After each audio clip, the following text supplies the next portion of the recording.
What's up guys, I'm gonna show you in today's tutorial how to remove background music in Capcut on mobile. So, today's tutorial is really easy, but I want you to keep up to the end to not miss out on anything.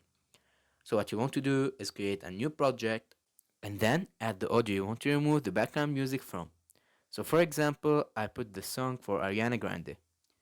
So what you want to do is you're gonna click on it and then scroll and find separate audio.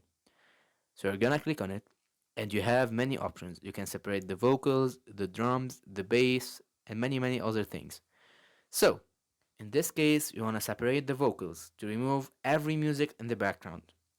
So once you go ahead and do that, it will separate the music from the lyrics. So what you want to do is click on the music and then put the volume down and let's see. Santa, tell me if you're really there.